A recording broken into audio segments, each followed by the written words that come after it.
Bien, seguimos con Cerebelo parte 2. Para los que dicen que las segundas partes nunca son buenas, acá en pantalla tenemos la excepción a la regla y esperemos estar a la altura en esta segunda parte. Bien, empezamos. En esta segunda parte vamos a estar hablando de la división funcional que tiene el cerebelo. Hay que recordar que en la primera parte hablamos de la división anatómica y en este caso la división funcional poco va a tener que ver con lo que vimos en la clase pasada, ya que cuando dividimos funcionalmente al cerebelo es fundamental conocer los circuitos que éste mantiene con otras estructuras del neuroeje. Bien, vamos a hablar de esos circuitos y vamos a hablar de la implicancia clínica cuando alguno de estos falla. Bien, si lo vamos a dividir funcionalmente el cerebelo, tenemos que recordar la palabra clave de la vez pasada. El cerebelo como principal función es la de ser regulador de otras estructuras del neuroeje. ¿Qué quiere decir esto? Del cerebelo no nace nada. Por eso es fundamental conocer cómo llega la información al cerebelo y cómo ésta se transmite nuevamente al neuroeje. Bien, ¿qué regula? Primero vamos a hablar del vestíbulo cerebelo. El vestíbulo cerebelo es el módulo funcional que regula justamente al vestíbulo, es decir, que su principal aferencia va a venir por parte del vestíbulo. Bien, ¿qué es lo que va a regular? Va a regular el equilibrio, la estabilidad y la postura de la cabeza y el esqueleto axial. Bien, después vamos a hablar del espinocerebelo. El espinocerebelo recibe sus aferencias, como bien dice su nombre, de la espina, es decir, de la médula espinal, y en base a sus aferencias va a terminar regulando el tono muscular tanto a nivel axial como a nivel apendicular. Y finalmente tenemos el pondocerebelo. El pondocerebelo, también conocido como cerebrocerebelo, recibe aferencias de los núcleos pontinos y se encarga de regular la motricidad, es decir, la coordinación de los actos motores durante la realización de estos mismos. ¿Bien? Esto es fundamental. ¿Cómo se correlaciona con la corteza del cerebelo? O mejor dicho, ¿cómo se correlaciona directamente con el cerebelo? Bien, acá tenemos una corteza cerebelosa desplegada, como habíamos visto en la clase pasada. Todo esto son hemisferios cerebelosos, en la línea media marcada por puntos el vermis, y acá en celeste el flóculo nódulo. Bien, hay que saber que a la hora de organizar al cerebelo, lo que es el vestíbulo cerebelo, es decir, la porción del cerebelo que funcionalmente se relaciona con el vestíbulo, yace en la corteza del nódulo y del flóculo, es decir, en la corteza flóculo-nodular. Y en algunos libros más nuevos pueden llegar a encontrar también que no solo la corteza del flóculo-nódulo forma parte del vestíbulo cerebelo, sino también parte de la úvula cerebelosa, es decir, la porción más baja del vermis. Eso a nivel cortical. Y a nivel nuclear, el vestíbulo cerebelo también está compuesto por los núcleos del techo, es decir, los núcleos del fastigio. ¿Bien? Eso es fundamental que lo recordemos. Luego tenemos el espinocerebelo. El espinocerebelo, su correlato cortical lo hace con el vermis, que es esto que acá tenemos pintado de rosado, y el paravermis, es decir, la corteza cerebelosa que se encuentra inmediatamente a los laterales del vermis, acá pintado de naranja. Eso en cuanto al correlato cortical. Y en cuanto a su correlato nuclear, el espinocerebelo se relaciona con los núcleos del techo, los núcleos globosos y los núcleos emboliformes. ¿Bien? Finalmente, el pontocerebelo, su correlato cortical lo hace con la porción más lateral de las cortezas cerebelosas, es decir, donde acá tenemos pintado de verde. Y el núcleo que forma parte del pontocerebelo es el núcleo dentado. ¿Bien? Esto no hay que confundirlo con la clasificación filogenética. Ojo, mucho cuidado, porque muchos libros más antiguos de anatomía y neuroanatomía clasifican al cerebelo desde el punto de vista filogenético, es decir, desde el punto de vista evolutivo y evaluando cuál parte del cerebelo es más primitiva, cuál es más evolucionada y cómo esto se lo puede correlacionar funcionalmente. Esa es una clasificación que hoy en día ha quedado en desuso, por eso preferimos esta clasificación funcional que estamos desarrollando en esta clase. Bien, empezamos con el vestíbulo cerebelo. Con el vestíbulo cerebelo vamos a hablar primero de sus aferencias y luego de sus eferencias. Empezamos con las aferencias. Como bien dice el nombre, vestíbulo cerebelo recibe aferencias desde el vestíbulo. ¿Qué es el vestíbulo? Estamos hablando del aparato encargado de percibir los cambios posicionales de la cabeza, es decir, en base a la posición de la cabeza, el sistema nervioso central ejerce su respuesta dando equilibrio. Bien, los receptores los van a estudiar más adelante, cuando estudien sistema vestibular, están a nivel de los conductos semicirculares, a nivel del utrículo y el sáculo, y estos receptores están acoplados a la primera neurona de la vía ubicada en el ganglio vestibular de Scarpa. Bien, entonces, a partir de ahí, las aferencias ingresan al neuroeje. Entonces, desde el vestíbulo ingresa al neuroeje. Tienen dos alternativas estas neuronas posicionadas en los ganglios vestibulares. Dirigir su información directamente a los núcleos vestibulares del tronco o que sus neuronas vayan directamente, es decir, las del ganglio vestibular, hacia el cerebelo. ¿Bien? La otra alternativa es que al cerebelo lleguen neuronas provenientes de los núcleos vestibulares. Entonces acá hay que aclarar que las aferencias que llegan al cerebelo son de dos tipos.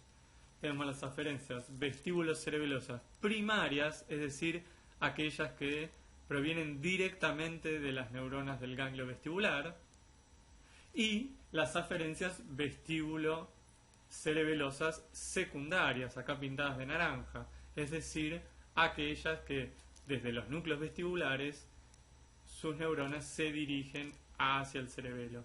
¿Y a qué parte del cerebelo? A las partes que hemos mencionado antes, a la corteza del flóculo nódulo, a la corteza de la úvula o directamente al núcleo del fastigio. En cuanto a las eferencias pueden surgir de cualquiera de estos tres lugares que acabamos de citar. Pueden surgir de la corteza flóculo-nodular, pueden surgir de la corteza de la úvula o directamente de los núcleos del fastigio, como está acá marcando el dibujo. De allí, las eferencias se dirigen a través del cuerpo yuxtarrestiforme, el cual estuvimos hablando la vez pasada, hacia las neuronas de los núcleos vestibulares. ¿Bien? Y es aquí, a nivel de las neuronas vestibulares, que éstas pueden mandar información hacia abajo de forma descendente o hacia arriba de forma ascendente. En el primer caso, las neuronas que descienden lo pueden hacer a través de los haces vestíbulo-espinales laterales y los vestíbulo-espinales mediales.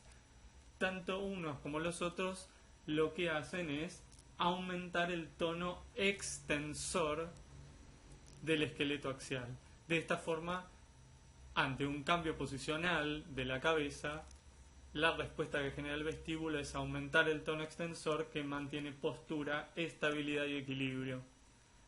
Las neuronas que del núcleo vestibular ascienden lo hacen para dirigirse hacia los núcleos oculomotores. Recuerden que los núcleos oculomotores son los núcleos de los pares 3, 4 y 6. Es decir, oculomotor, troclear y abducens. De esta forma, no solo el vestíbulo cerebelo regula la estabilidad del esqueleto axial, sino también el movimiento ocular. Es decir, en respuesta a un cambio posicional de la cabeza, el cerebelo regula hacia dónde se tienen que dirigir los ojos y la mirada. ¿Bien? ¿Qué es lo que pasa cuando el vestíbulo cerebelo falla? Es decir, cuando hay una disfunción. ¿Cómo es la clínica? Bueno, obviamente se va a afectar la postura del paciente, el equilibrio, y van a haber alteraciones a nivel de los movimientos oculares. Entonces, signos y síntomas. Tenemos ataxia en el tronco. ¿Qué es la ataxia? La ataxia es la falta de coordinación motora. No es que el paciente no pueda moverse, pero a la hora de hacerlo lo va a hacer de forma discoordinada, no va a poder coordinar. ¿Bien?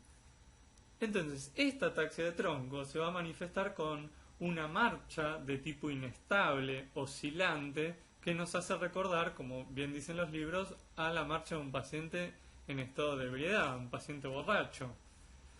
Este paciente con marcha inestable puede caerse, oscilar hacia cualquier lado, ya sea hacia adelante, atrás o cualquiera de los costados. Eso lo va a diferenciar de lo que es el síndrome cerebeloso lateral que vamos a ver más adelante. No solo se va a evidenciar durante la marcha, sino que cuando el paciente esté sentado y nosotros lo estemos revisando, podemos llegar a ver titubeo en su cabeza o a nivel del tronco.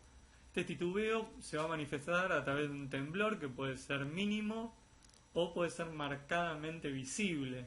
Entonces, característico también. También, cuando el paciente esté parado, cuando se le pida al mismo que marche, vamos a ver que hay un aumento en la base de sustentación, tal cual cita el libro recordando al paciente borracho. Este paciente va a aumentar su base de sustentación para no caerse, y cuando nosotros le pidamos que el paciente camine poniendo un pie delante del otro, es decir, realizando la maniobra sensibilizada, haciendo un tándem, lo que comúnmente nosotros conocemos como pan y queso, el paciente no va a poder realizarlo y lo que es más frecuente va a tender a caerse hacia alguno de los costados. ¿Bien? Va a tener el signo de Romberg negativo. ¿Qué significa esto? Cuando nosotros hacemos la maniobra de Romberg, lo que nosotros evaluamos es la variabilidad en la estabilidad del paciente cuando éste está de pie con los ojos abiertos a cuando el mismo paciente cierra los ojos. Si cerrando los ojos el paciente pierde el equilibrio, en ese caso hablamos de una maniobra de Romberg positiva. Esto es típico de los pacientes con alteración de origen vestibular primaria, y este no es el caso. Acá la alteración se ubica a nivel del cerebelo, por ende la maniobra de Romberg es negativa. El paciente va a estar inestable tanto con los ojos abiertos como con los ojos cerrados. Bien, de hecho lo que dicen los libros es que el paciente ni siquiera en los casos más graves va a poder mantenerse de pie con los ojos abiertos, con lo cual hay imposibilidad de hacer la maniobra. También vamos a evaluar nistagmo, un nistagmo de tipo patológico. ¿Qué sería el nistagmo? Un movimiento oscilatorio y rápido, involuntario por parte de los ojos. Este movimiento del nistagmo se puede ver en distintas patologías y puede ser de distintos tipos, pero en el caso del paciente cerebeloso se ven nistagmos de tipo peduncular que pueden ser involuntarios o a la mirada evocada. Pueden surgir estos nistagmos cuando se le pide al paciente que mira en el extremo del campo visual. También a nivel de alteración ocular va a tener sacádicos hipermétricos.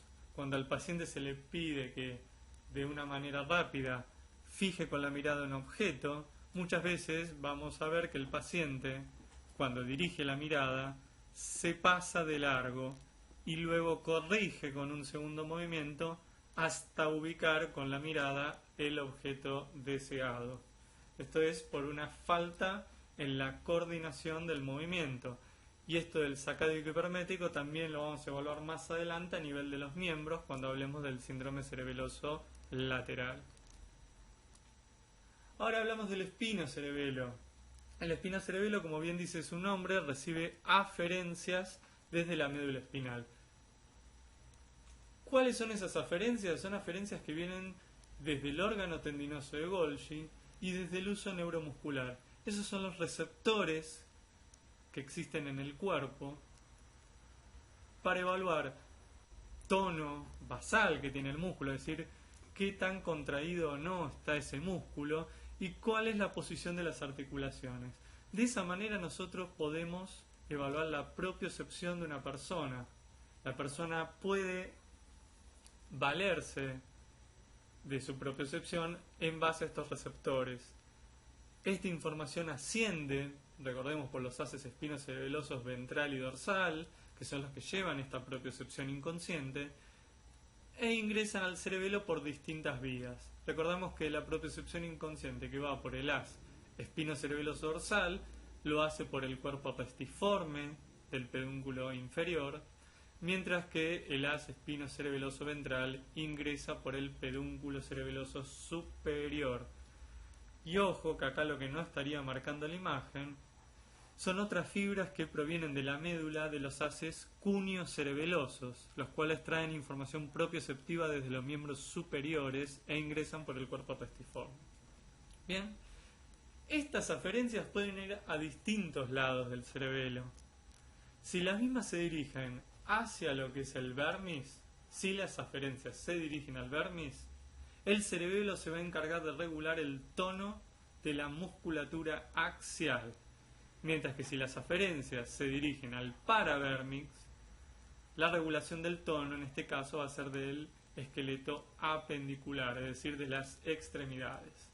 Bien, entonces, la información que llega es la misma, la aferencia por ende es la misma. Lo que cambia, lo que va a cambiar es lo que sale, la eferencia. Por parte del vermis, las eferencias salen de la corteza vermiana. ¿Bien? De ahí las neuronas mandan sus eferencias hacia los núcleos que posee el cerebelo, en este caso los núcleos del techo, los núcleos del fastigio, y es a partir de los núcleos del fastigio que sus eferencias, que se acercan al neuroeje a través del cuerpo pestiforme, se dirigen a distintos lugares del tronco encefálico. ¿Hacia qué lugares puede hacerlo? Se pueden ir homolateralmente a los núcleos vestibulares, o lo puede hacer contralateralmente con los núcleos vestibulares contralaterales, la formación reticular y los núcleos olivares contralaterales. Estas eferencias son fundamentales, al igual que las que ascienden contralateralmente hacia el hipotálamo y el tálamo contralateral. De esta forma, ¿qué es lo que hace el vermis? Actuar sobre neuronas que regulan el tono de la musculatura axial, principalmente a través de los haces vestíbulo-espinales y retículo-espinales, que recordemos regulan el tono extensor del esqueleto axial. En cambio, las eferencias que se originan del paravermis, de la corteza paravermiana, se dirigen hacia las neuronas de los núcleos globoso y emboliforme.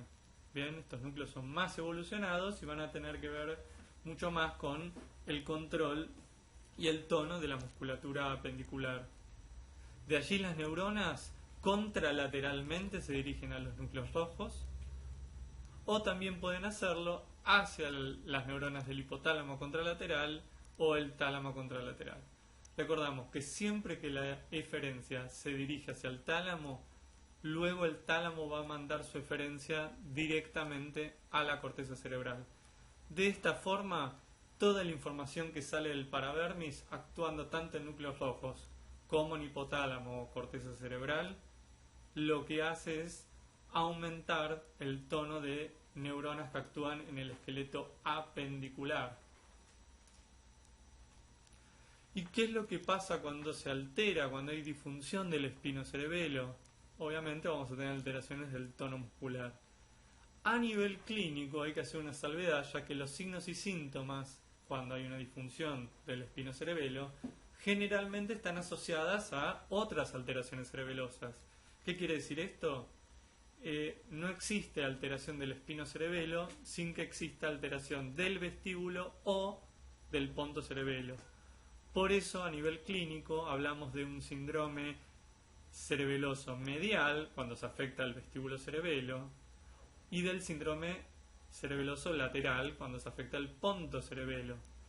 Y entonces, ¿qué es lo que les pasa al espinocerebelo? Acompaña a cualquiera de estos dos síndromes. Lo más frecuente es que cuando haya disfunción del espinocerebelo, la misma se acompañe con la disfunción del pontocerebelo, es decir, es frecuente encontrarlo en el síndrome cerebeloso lateral. Como estuvimos hablando del tono, remarcamos que en el caso de la disfunción espinocerebelosa encontramos hipotonía en el paciente, es decir, un tono muscular que está disminuido. Nosotros movilizamos pasivamente los miembros del paciente y los mismos están más laxos. Y no solo eso, sino que al realizar los reflejos osteotendinosos vamos a ver que los mismos tienen reflejos pendulares, es decir, cuando cae el pie o la mano, siempre y cuando hagamos reflejos musculares, vamos a ver que los mismos quedan oscilando de forma péndula. Todo esto relacionado con la disminución del tono muscular y la falta de respuesta antagonista. Bien, último módulo funcional, ponto cerebelo. Acá en el ponto cerebelo las aferencias no provienen de ningún receptor periférico, es decir, no provienen de el órgano vestibular, tampoco proviene de los usos neuromusculares que traen la propiocepción, sino que en este caso la aferencia viene de la propia corteza cerebral, y es la corteza cerebral la que es regulada contralateralmente por el hemisferio cerebeloso. Bien, entonces, ¿cómo sería la aferencia? Desde la corteza cerebral, las neuronas se conectan con los núcleos de la protuberancia, con los núcleos pontinos. Bien, por eso de ahí el nombre de ponto cerebelo o cerebro cerebelo. De ahí las neuronas pontinas dirigen sus neuronas contralateralmente hacia el cerebelo, viajando por el pedúnculo cerebeloso medio. Bien, el más grande de los tres pedúnculos. Bien, de esa forma llega a la porción más lateral del cerebelo, alcanzando la corteza más evolucionada de este órgano. De esta forma se regula y se planifica el movimiento que está por realizar la corteza cerebral. Es decir, el cerebelo va a corregir el movimiento, es decir, el acto motor, simultáneamente a cuando éste nace. ¿Y qué respuesta le da el cerebelo a la corteza del cerebro? Bueno, ¿cuáles son las eferencias? Desde la corteza cerebelosa, las neuronas se dirigen hacia los núcleos dentados, y a nivel de los núcleos dentados, las neuronas se comunican con estructuras contralaterales del neuroeje, que pueden ser los propios núcleos pontinos, los propios núcleos rojos, el hipotálamo o el tálamo, pero siempre de forma contralateral. Recordemos que si las neuronas conectan con el tálamo, esa información luego llegará a la corteza cerebral que originó el estímulo aferente. De esta forma, el ponto cerebelo corrige constantemente desde la corteza cerebral al cerebelo, y el cerebelo en su eferencia corrige el movimiento que está efectuando el cerebro. Esta regulación, esta corrección es simultánea al movimiento. Eso es fundamental recordarlo, porque las afectaciones del paciente se van a ver cuando él mismo realiza el movimiento. Bien, entonces, en cuanto al ponto cerebelo, vamos a tener alteración en la coordinación de los movimientos finos, dado que esa es su función. Los signos y síntomas característicos típicos del síndrome cerebeloso lateral: tenemos ataxia en los miembros, es decir, falta de coordinación a nivel de los miembros. Y esto se puede manifestar a través de la dismetría, es decir, una falla en el cálculo de las distancias a la hora de alcanzar una meta, ya sea por hipermetría o hipometría. El paciente calcula de más o calcula de menos a la hora de alcanzar una meta. Disinergia, es decir, falta en la coordinación del movimiento. Se dice que el paciente cerebeloso va descomponiendo su movimiento en múltiples movimientos nuevos. Discronometría, hay una alteración en cuanto a los tiempos, hay un retraso tanto en el inicio como en la finalización del movimiento. Adiacocinesia, el paciente va a tener incapacidad de generar movimientos opuestos de forma rápida y alternante. Cuando se le pide que prone y supine de forma rápida y alternante, el paciente va a tener serias dificultades para realizarlo o directamente no va a poder realizarlo. Y disartria, acá el paciente va a tener alteración en la articulación de la palabra. No quiere decir que tenga afasia, sino que tiene disartria. Acá la falla no está ni en la comprensión ni en la generación, sino en la articulación de la palabra. ¿Cómo lo podemos evaluar esto? Bueno, una de las pruebas típicas que se realizan para evaluar la ataxia de miembros son las pruebas índice nariz y talón rodilla. De esta forma se le pide al paciente que con su dedo índice señale su nariz y luego el índice del médico que lo está revisando. El médico va movilizando el dedo y de esta forma va evaluando cómo corrige, cómo se mueve, si hay alguna alteración en el tiempo, en la coordinación o en la distancia a la hora de calcular la distancia entre su nariz y el índice del médico que lo está evaluando. Lo mismo se hace con la prueba talón-rodilla. El paciente tiene que deslizar el talón de su rodilla, el talón de un pie sobre la rodilla de la pierna opuesta, desde la rodilla hasta el pie, como si se estuviera rascando, y de esta forma evaluamos si hay alguna alteración a la hora de la generación del movimiento. Signo de Holmes. Este es un signo en el cual a la hora de pedirle al paciente que flexione el miembro superior en contra de la resistencia del médico, es decir, como si estuviéramos jugando una pulseada, evaluamos cuánta es la fuerza del paciente, cómo está generando el movimiento y luego, al retirar la resistencia de forma súbita, si el paciente puede corregir la falta de resistencia súbita. En otras palabras, vamos a evaluar si el paciente se pega con la mano en la cara o no lo hace, dado que si puede corregir, sus músculos antagonistas están funcionando de forma correcta.